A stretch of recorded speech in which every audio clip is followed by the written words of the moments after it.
امید ہے آپ سب خیر و عافیت سے ہوں گے اور اپنے امتحان کی تیاری کر رہے ہوں گے۔ جیسا کہ آپ کو معلوم ہے کہ یہ ہمارے قواعد کی جو کلاسز ہیں، ہم ڈیلی اس میں آپ کے لیے ایک نیا ٹاپک لے کر آتے ہیں۔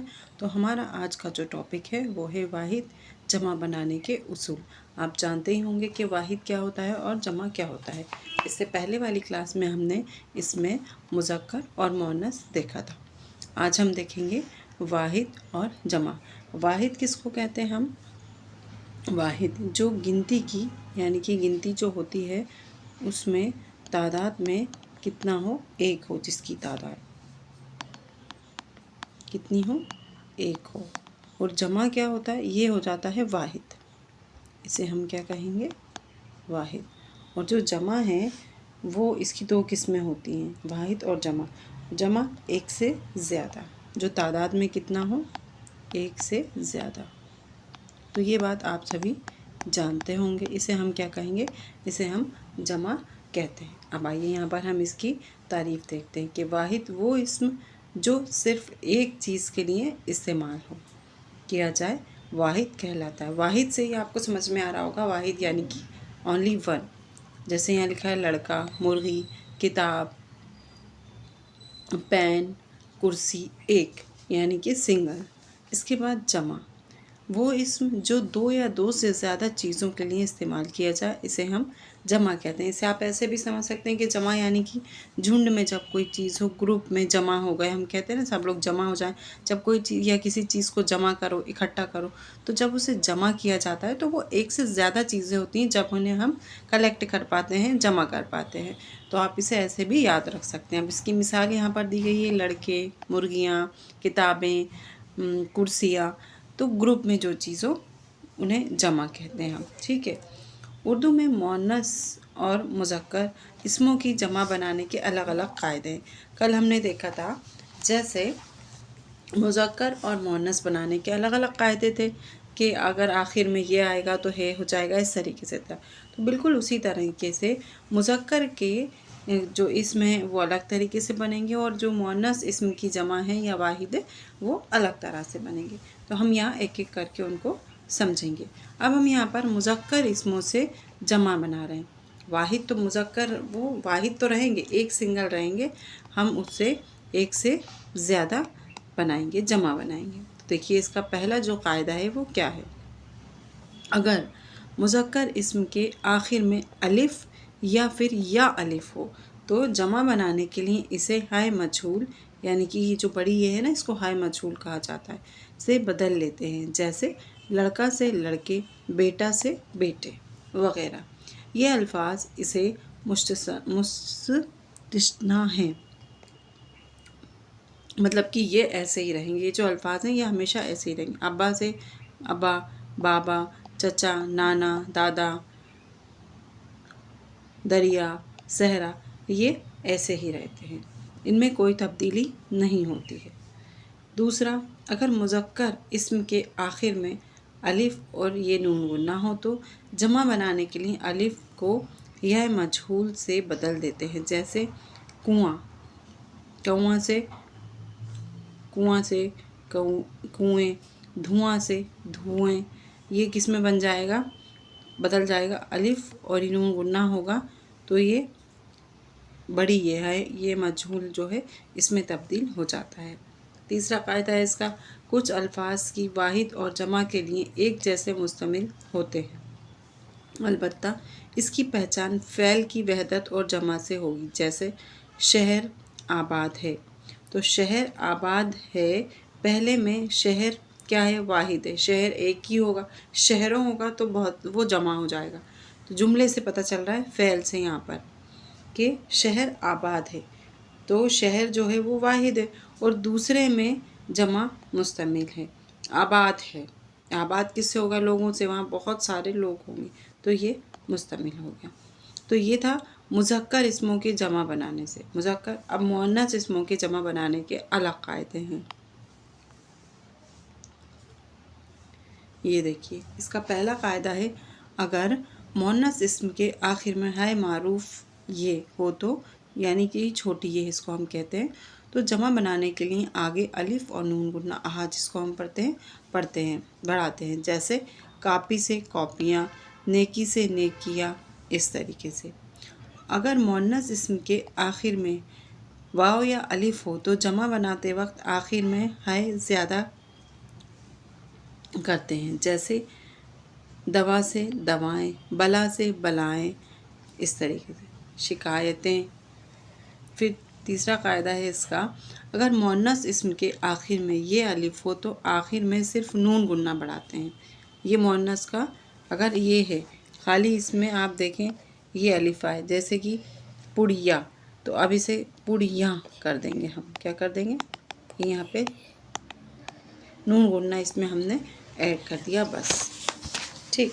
اس کے بعد جب مؤنث اسم کے آخر میں مندرجہ بالا حرف ہیں میں سے کوئی بھی نہ ہو تو پھر یہ اور نون گننا لگا کر ہم کیا کرتے ہیں، جمع بنا لیتے ہیں۔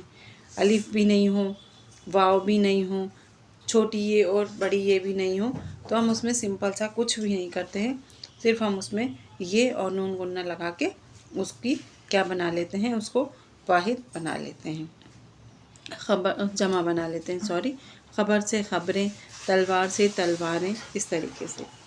ففتھ اس کا جو قاعدہ ہے وہ ہے، اگر مؤنث اسم کے آخر میں نون ہو تو جمع بنانے کے لیے یہ اور نون گننا بڑھا دیتے ہیں اس کو، جیسے بنگالن، بنگالن سے بنگالنے، اس طریقے سے یہ اس میں اضافہ کر لیتے ہیں ہم۔ تو یہ تو تھا مؤنث اور مذکر جمع بنانے کا طریقہ واحد سے۔ اس کے علاوہ بھی اور کچھ اصول ہوتے ہیں، وہ کیا ہیں، یہ الفاظ ہمیشہ بطور واحد استعمال ہوتے ہیں۔ کچھ الفاظ ایسے ہیں نا جو ہمیشہ ہم نے کل دیکھا تھا مذکر میں ہی انہیں پڑھا جاتا ہے، کچھ ایسے جو صرف جن اسموں کو مؤنث میں ہی پڑھا جاتا ہے، تو ویسے ہی کچھ اسم ایسے ہیں جنہیں صرف واحد میں پڑھا جائے گا، جیسے چاندی، سونا، لوہا، تانبا، پیتل، کلئی، جو اس طریقے کے جتنے بھی لفظ ہیں، سرسوں، تربوز، پیاز، یہ ہمیشہ یہ واحد ہی رہتے ہیں۔ کچھ الفاظ ایسے ہیں، کچھ اسم جو ہمیشہ جمع میں جن کو بولا جاتا ہے، جیسے مٹر، مٹر کو کبھی بھی واحد نہیں سمجھا جائے گا، کیونکہ مٹر کی آپ ایک پھلی بھی لیں گے تو آپ اس میں دیکھیں گے کئی سارے دانے ہوتے ہیں۔ گیہوں، مجاز، دام، بھاگ، نصیب، لچھن، کرتوت، روشن، اوسان، ہوش، دستخط، حضرت، کرم، یہ ہمیشہ کیا ہوتے ہیں، واحد ہی بولے جاتے ہیں۔ اس کے بعد یہ الفاظ بطور واحد بولے جاتے ہیں، یعنی ان کے آخر میں فعل واحد آتا ہے،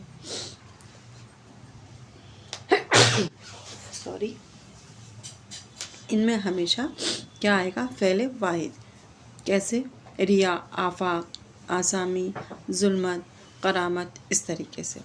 کائنات، خرافات، اصول، اخلاق، اخبار، واردات۔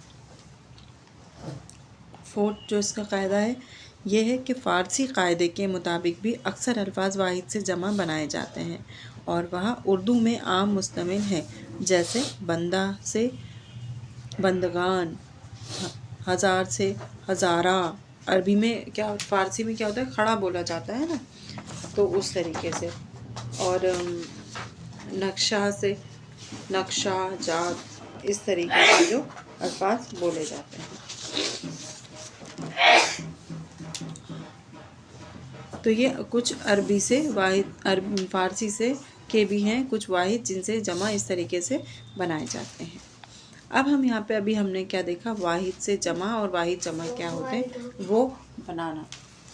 اب ہم یہاں پر دیکھیں گے فعل اور فعل کی اقسام۔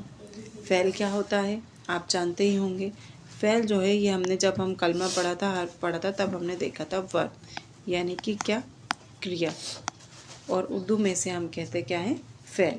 فعل وہ کلمہ ہے جس میں کسی کام کا کرنا یا ہونا زمانے کے تعلق کے ساتھ پایا جائے، کیا کہلاتا ہے، فعل۔ کھایا، لکھا، پڑھنا، سونا، جاگنا، دوڑنا، بھاگنا، کھیلنا، یہ ساری چیزیں کیا ہیں، یہ ساری چیزیں فعل ہیں۔ اور زمانے کا مطلب یہاں پر کس سے لیا جاتا ہے، ہم نے یہ بھی دیکھا تھا، زمانے سے ہمارا مطلب لیا جاتا ہے وقت سے، کہ ہم کسی وقت کی بات کر رہے ہیں۔ زمانے کے لحاظ سے فعل کی اقسام کتنی ہیں، زمانے کے لحاظ سے فعل کی 3 قسمیں ہوتی ہیں۔ کتنی قسمیں ہوتی ہیں، 3 قسمیں ہوتی ہیں۔ پہلا کون سا ہے؟ فرسٹ، فعل ماضی، وہ فعل جو گزرے ہوئے زمانے میں کسی کام کا کرنا یا ہونا ظاہر کرے، فعل ماضی کہلاتے ہیں۔ جیسے علی نے خط لکھا تھا، میں کل بازار گئی تھی، میں کل اسکول گئی تھی، میں نے کل ڈوسا کھایا تھا۔ اس طریقے سے مطلب پاسٹ کی جو بھی بات ہو وہ فعل ماضی۔ اس کے بعد فعل حال، وہ فعل جو موجودہ وقت کی، ابھی کی ہی بات کرے۔ آج ہم نے کلاس میں کیا پڑھ رہے ہیں؟ فعل پڑھ رہے ہیں۔ کل ہم نے کیا پڑھا تھا؟ مذکر سے مؤنث ہم نے پڑھا تھا۔ تو ابھی کی جو بات کی جائے اسے ہم کیا کہیں گے؟ فعل حال کہیں گے، جو موجودہ وقت کی بات کی جائے۔ اس کے بعد ہے فعل مستقبل، یہ ہے تھرڈ۔ فعل مستقبل وہ فعل جو آنے والے زمانے میں کسی کام کا کرنا یا ہونا ظاہر کرے، اسے ہم فعل مستقبل کہتے ہیں۔ جیسے علی کھانا کھائے گا، ہم کل بازار جائیں گے، ہم کل دہلی جائیں گے۔ تو اگر آگے والے وقت کی آپ بات کریں تو وہ ہوتا ہے آپ کا مستقبل۔ تو زمانے کے لحاظ سے فعل کی کتنی قسمیں ہو گئی؟ 3۔ اب بناوٹ کے لحاظ سے بھی ہوتی ہیں۔ بناوٹ کے لحاظ سے فعل مضارع، وہ فعل جس میں حال اور مستقبل دونوں کے معنی پائے جائیں، فعل مضارع کہلاتا ہے۔ جیسے علی بیٹھو، اس میں حال اور مستقبل دونوں کی بات ہو۔ فعل امر، وہ فعل جس میں کسی کام کے کرنے کا حکم دیا جائے، بند کرو، رکو، بیٹھ جاؤ، ابھی کھڑے مت ہونا، ابھی کہیں نہیں جانا، کام کے کرنے کا حکم دیا جا رہا ہے۔ فعل نہیں، وہ فعل جس میں کسی کام کے کرنے سے منع کیا جائے، جس میں مت آ جائے، نہ آ جائے اسے۔ جیسے مت بولو، کھانا نہیں کھاؤ، ابھی یہاں نہیں بیٹھو، ابھی باہر نہیں جاؤ، اس طریقے سے، تو وہ فعل نہیں ہو جائے گا۔ اب یہ ہم نے زمانے کے لحاظ سے دیکھا، بناوٹ کے لحاظ سے، اب معنی کے لحاظ سے۔ معنی کے لحاظ سے بھی فعل کی کچھ قسمیں ہوتی ہیں، جس میں پہلا ہے فعل لازم، وہ فعل جو صرف فاعل کو چاہے۔ جیسے احمد بیٹھا، فاعل کون ہوتا ہے؟ ہم نے دیکھا تھا نا جب ہم فعل پڑھ رہے تھے تو ہم نے 3 چیزیں دیکھی تھی، ایک تو فاعل، فعل میں یہ 2 چیزیں ضروری ہوتی ہیں، اور دوسرا مفعول جو کام کیا جائے۔ فاعل کام کرنے والا ہوتا ہے، کام کرنے والا، اور مفعول جو کام کیا جا رہا ہے وہ۔ تو اس میں کیا ہے؟ یہاں پر صرف فاعل کی ضرورت ہوتی ہے فعل لازم میں، کام کرنے والا، احمد بیٹھا، احمد نے خط لکھا، اس طریقے سے۔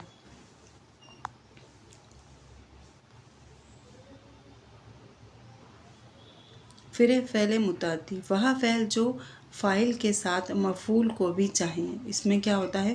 جیسے علی نے خط لکھا، کام بھی کیا نا علی نے، وہاں تو صرف وہ بیٹھا تھا، سنگل علی بیٹھ گیا تھا۔ علی نے کیا کام کیا؟ خط لکھنے کا، تو یہ ہو گیا فاعل اور یہ ہو گیا مفعول۔ آپ سے یہ بھی پوچھا جا سکتا ہے کسی جملے میں کہ اس میں فاعل کی اور مفعول کی نشاندہی کیجیے۔ اس کے بعد بلحاظ اصابت و نفی فعل کے اقسام۔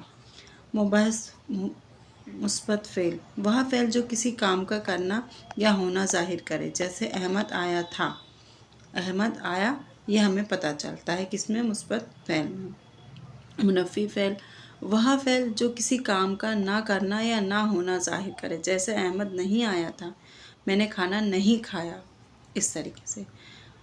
فعل، فعل کے اقسام، فعل کے مطابق بھی فعل کے اقسام ہوتی ہیں، فعل معروف اور فعل مجہول۔ یہ امپورٹنٹ ہے، اس میں آپ اس کو اچھے سے سمجھ لیجئے کیونکہ امتحان میں اسی سے متعلق سوالات آتے ہیں۔